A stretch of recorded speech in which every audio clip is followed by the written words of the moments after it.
Buenos días. Quiero aprovechar la ocasión para, en primer lugar, darles la más cordial bienvenida a todos los asistentes, todas las asistentes a este segundo Congreso Latinoamericano, en nombre de la Secretaría Nacional de Arte y Cultura del FMLN. Es un gran gusto, un gran honor tenerles por acá y es una gran ocasión para desearles una buena estadía. La compañera secretaria de Cultura del FMLN se disculpa por no poder asistir, tuvo un inconveniente de última hora, me pidió que la sustituyera, así que voy a compartir con ustedes un poco de nuestra experiencia en el trabajo que hemos venido desarrollando para potenciar la cultura como una herramienta para la transformación social. Desde esa visión es que hemos estado desarrollando una política cultural desde el partido con la cual buscamos incidir en las esferas del Estado, en los espacios de poder que nos ha permitido el proceso político salvadoreño estar en estos espacios de poder y desde allí poder generar las políticas públicas que nos ayuden a esta gran tarea de la transformación social desde los espacios y desde la cultura. Con esa visión, pues nosotros nos ha parecido importante situar primero el contexto político histórico en el cual se inserta este propósito. Y quizá con un público latinoamericano que quizá no está familiarizado con el contexto salvadoreño, es importante hacer ver de que a dónde hemos llegado, dónde estamos en términos políticos y dónde están nuestros grandes propósitos. Estamos, digamos, en un momento histórico que es fruto de las luchas populares que se gestaron como un proceso continuo a partir de la década de los 1970, cuando surgen los movimientos revolucionarios que impulsan la lucha armada contra la dictadura. Es la década de los 70, la etapa fundacional de este movimiento revolucionario que desde ese momento hasta hoy desarrollamos un proceso continuo de luchas y de logros que poco a poco van siendo, digamos, cualitativamente superiores. En esa década de los 70 se desarrolla un poderoso movimiento revolucionario de masas y unas poderosas fuerzas revolucionarias armadas también, que juntos con movimientos revolucionarios y con movimientos democráticos impulsan y desarrollan la guerra civil en la década de 1980. Y curiosamente en esta época, en estas dos décadas de intensas luchas, sin que fuera un propósito deliberado, sin que fuera una política deliberada, surgió en el seno del movimiento revolucionario un poderoso movimiento cultural que acompañó estas luchas y desarrolló una enorme expresión a través de la música, la literatura, a través del arte cinematográfico. Curiosamente, mucha de la producción cinematográfica salvadoreña es la que se ha hecho durante el periodo de la guerra civil. Y eso estaba integrado plenamente al proyecto político revolucionario y democrático que en aquel momento enfrentábamos la dictadura militar.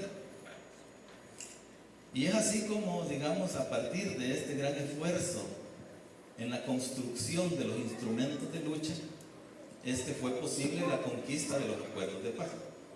Y así llegamos, digamos, en 1992 a un momento histórico para El Salvador, en el sentido de que a partir de los acuerdos de paz logramos desmontar todo el aparato dictatorial construido a lo largo de 6 décadas atrás, desde 1932 que se instaló en El Salvador la dictadura militar. De tal manera pues que los acuerdos de paz significan para El Salvador algo así como el hecho político más importante después de la independencia. Y significa también un antes y después en la historia política salvadoreña, 1992, a partir de los acuerdos de paz. Pero es importante registrar también de que los acuerdos de paz son el fruto de una solución política negociada. A diferencia de las revoluciones triunfantes como la de Cuba o Nicaragua, en El Salvador, los acuerdos de paz son el fruto de esa solución política negociada, que para las fuerzas democráticas y revolucionarias representó el desmontaje de la dictadura militar, significó abrir la democratización de la sociedad salvadoreña, significó lograrle abrir el espacio al respeto a los derechos humanos y a las libertades civiles, la libertad de organización, la libertad de expresión, la libertad de movimiento.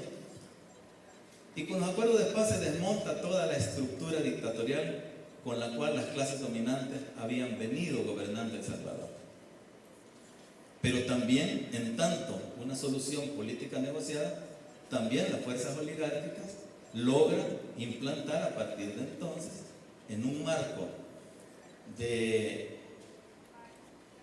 una solución política, implantan el programa de ajuste estructural de la economía, es decir, el neoliberalismo en toda su expresión.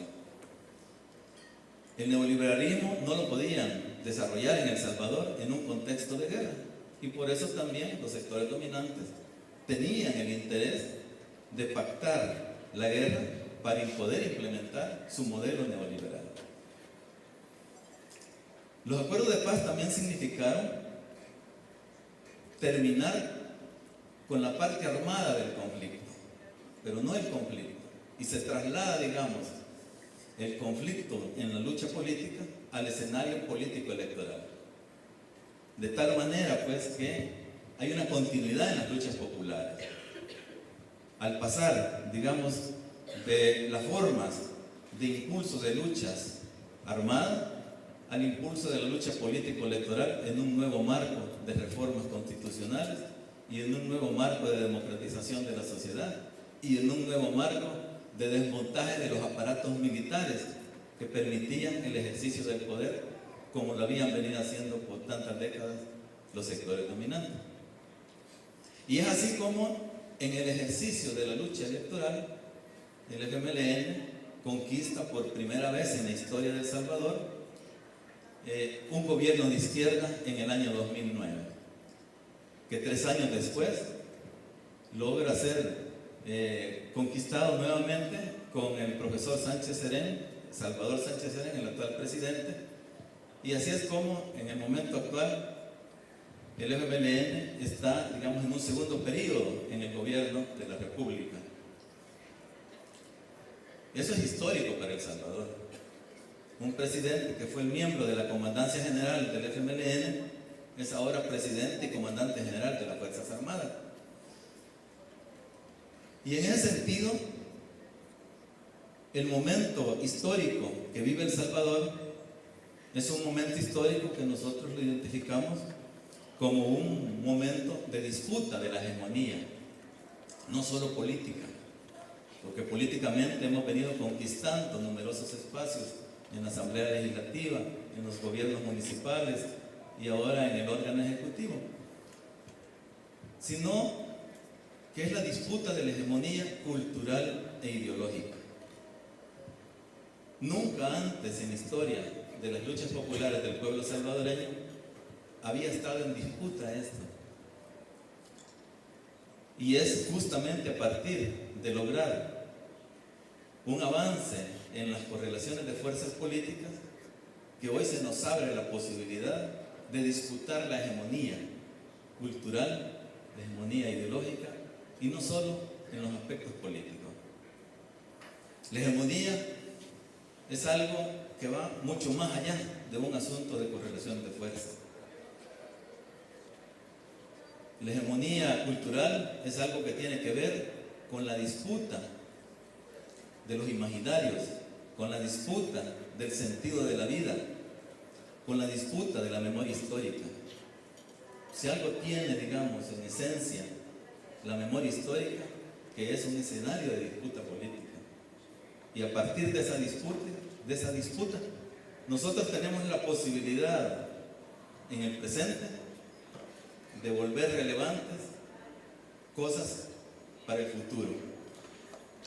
Y en ese sentido es que nosotros decimos que, visto históricamente, nosotros estamos en un periodo de disputa de la hegemonía.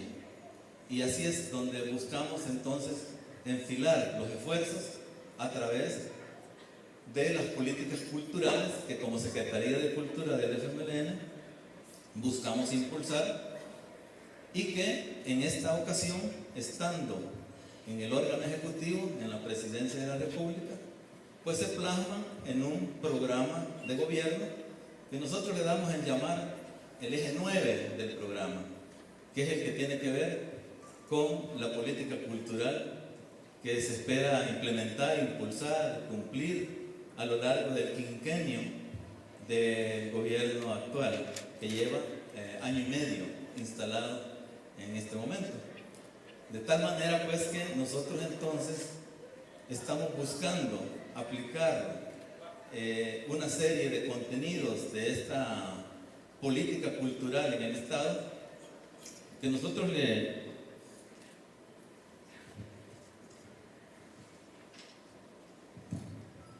damos en llamar fuerza cultural, riqueza y futuro del país.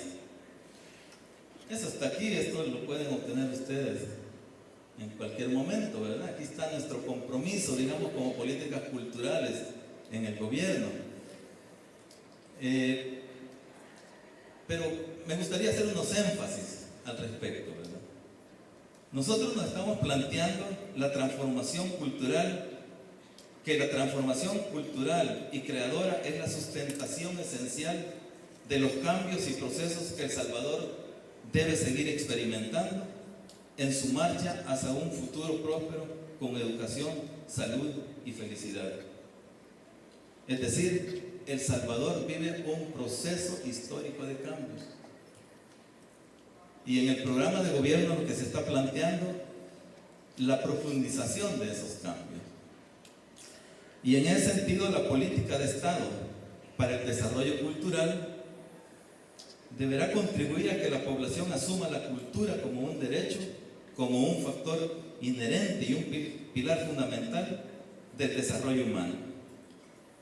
Y en ese sentido, pues, nos planteamos distintos propósitos de esta política cultural en el Estado. Quiero destacar, como quizás el más importante, que nosotros nos estamos planteando es fortalecer nuestra identidad, la potencialidad y la vitalidad de la cultura y las artes como fundamentos de la transformación del país, del desarrollo integral y la riqueza nacional para alcanzar una superior calidad de vida para nuestro pueblo. Esto significa adoptar una serie de medidas concretas y prácticas que permitan abundar en ese propósito. Pero como dice un dicho popular, del dicho al hecho hay un trecho, y no siempre es factible alcanzar esos propósitos. A lo mejor para ustedes que vienen de distintos países hay cosas que les podrían resultar irrelevantes, pero que para nosotros son como grandes propósitos que están como a la vuelta de la esquina, ¿no? Buscar, lograrlos, porque nunca hemos tenido en El Salvador una política cultural que tenga la suficiente solidez y que hoy estamos intentando llevarla adelante. Y en ese sentido, uno de los grandes propósitos en este quinquenio de gobierno es elevar la gestión cultural a nivel ministerial. El Salvador no tiene un ministerio de cultura todavía. Y es una de las grandes demandas que surgió para poder, digamos, elevar el rango a la gestión cultural. Ahí está presente, digamos, ese propósito, es un asunto aún pendiente. También nosotros nos estamos planteando crear el Fondo Nacional Concursable para las Artes y la Cultura. No existe en El Salvador un fondo para esto. Esperamos crearlo por primera vez. También impulsar la formación artística en todos los niveles de la educación formal y particularmente en la educación en el bachillerato. Pero también y crear el Instituto Superior de las Artes, porque esta es una gran tarea importante en la cual El Salvador ha adolecido por mucho tiempo. Entonces, es uno de nuestros propósitos también fundar el Instituto Superior de las Artes y desarrollar un programa nacional de acreditación docente para artistas. Cuentan muchos compañeros, amigos, artistas, que cuando tienen que sacar su documento de identidad, cualquier profesión, ahí dice su profesión, ingeniero, periodista, lo que fuera, pero no existe la categoría artista o de las diferentes denominaciones de arte que hay, escritor, por ejemplo, ¿verdad? Entonces, toda la parte esta de la acreditación de quienes trabajan en las artes es un asunto que también merece reconocimiento y está presente, digamos, en nuestra plataforma. Otro propósito importante es promover y defender el derecho de la población a estar oportuna y debidamente informada, el derecho a la comunicación, a la libertad de pensamiento y de expresión, que conduzcan a un ejercicio pleno de la ciudadanía integral y efectiva. Esta es una de las grandes batallas. Cuando decimos que lo que está en juego en este periodo histórico de luchas del pueblo salvadoreño es la disputa de la hegemonía, en esa disputa también se inserta la batalla de las ideas. Y en ese sentido tiene mucho que ver el papel de los medios de comunicación, y por eso es que nosotros nos estamos planteando dentro de este propósito también la democratización de las comunicaciones. Es una de las grandes banderas. La democratización no solo del espectro para la adjudicación de espacios de radio y televisión, sino de las comunicaciones en el sentido más amplio, y que tienen que ver con medios de comunicación públicos, privados y comunitarios. Tiene que ver también con el cumplimiento del derecho a rectificación y respuesta. Y tiene que ver también con la eliminación de todas las formas de discriminación en los contenidos que manejan los medios de comunicación.